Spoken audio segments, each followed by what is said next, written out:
My name is Lila of Labine Editorial, and this video is the third in a series called How to Hire a Freelance Book Editor. In this video, I'm going to help you choose an editor from the list of potential editors you created in parts 1 and 2.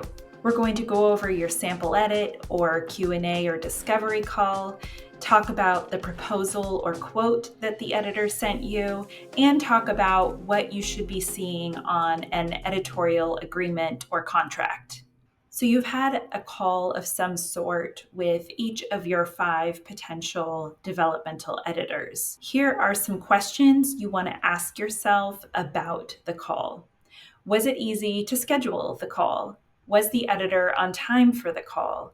Did they speak to you respectfully, politely? Did it feel as though they got your project? Did they ask you a lot of questions to learn more about your goals for the project? Were they able to tell you exactly what their service entails, exactly how they can help you? Did you feel comfortable asking them questions, asking for clarification?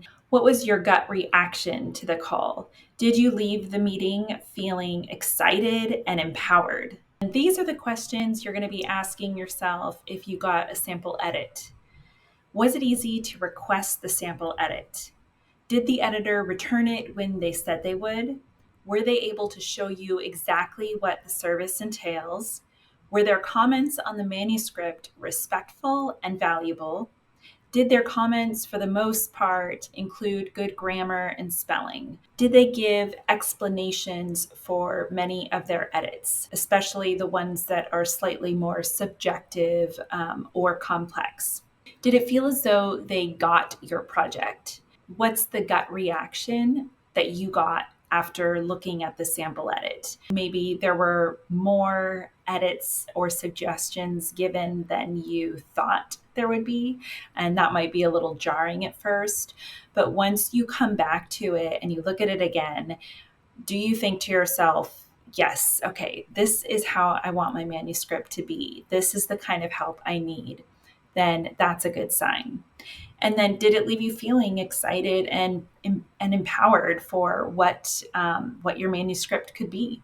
You'll probably also have received some sort of quote or project proposal from each editor. This should explain the level of editing and the scope of work that they plan to do on your manuscript. This should include how many rounds of editing are they going to do, and not just the level of editing. You don't want them to just say, I'm going to developmentally edit this manuscript. You want to know exactly what they mean by developmentally edit, because a lot of editors have slightly different views of each level of editing.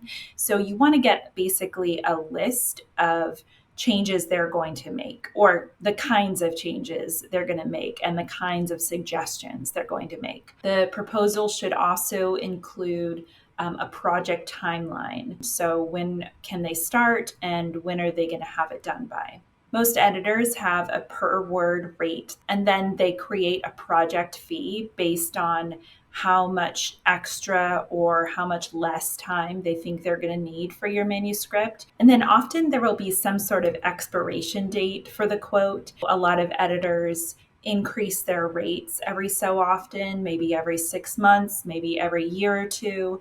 And so you want to know that how long do you have before you can for sure get this date or this price for the project. Often for the opening in their calendar, that will just be open until someone comes along and takes it. So if you don't snatch it up right away, sometimes that means you're going to have to choose a later date. Usually on the proposal or the quote, your potential editor will say something about that. They'll let you know, like, this opening in my calendar is probably going to go soon. So if you want it, take it now. If not, you might be booking for December or whatever it is.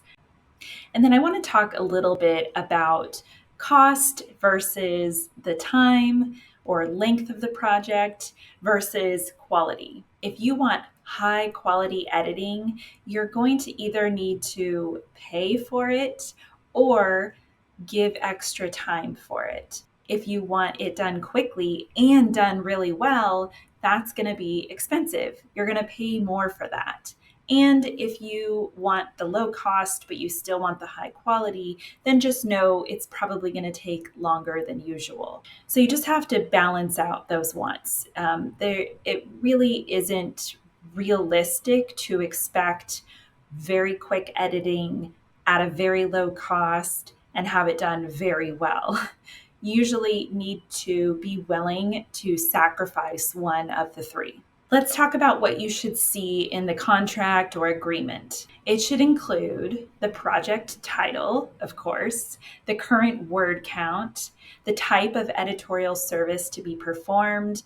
I like to put the same list of exactly what I'm going to be doing that I put in my proposal. I also put that in the contract. So I want it to be very clear exactly what I'm going to be doing during this copy edit or during this line edit. There should also be the project timeline with milestones. So when do they need you to send them your project by? When is the start date? When will they be done with the first round? When will they be done with the second round? That's what they're doing, multiple. When is the payment due? And when will they be completely done with the project? Is the payment due before you get the finished project back? That is often the case, but not always. Is there a payment plan offered? How do you pay? How are they going to communicate with you during the project? Are they going to give you any updates, or are they going to just work, and then hand it over? Every editor is different, but it should be spelled out in the contract that way there are no misunderstandings and no surprises. And then they should have something in there about confidentiality, something saying that they're not going to be sharing this work with anyone else without your permission. So your homework is just to take some time to answer these questions for each of the editors you met with, or for each of the editors you got a sample edit from. Wait at least 24 hours before deciding. Unless you're absolutely sure and super excited to start working with this editor, I would wait just a tiny bit, just to make sure you are confident in your decision. Then decide. Let your chosen editor know that you are ready and willing, and when can you pay the deposit?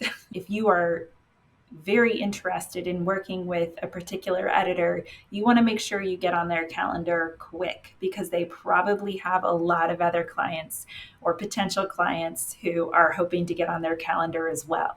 And then please send an email to the editors you did not choose. It can be super quick and short. Hey, I went with another editor. It just felt like the right decision for me, but thank you very much for the sample edit or the call.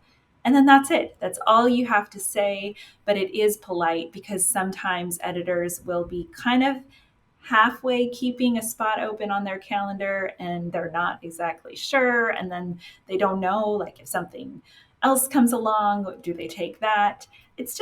It's common courtesy. Congratulations on deciding on an editor and getting that editing started. I am excited for you, and I hope that this series helped you feel really confident in your decision.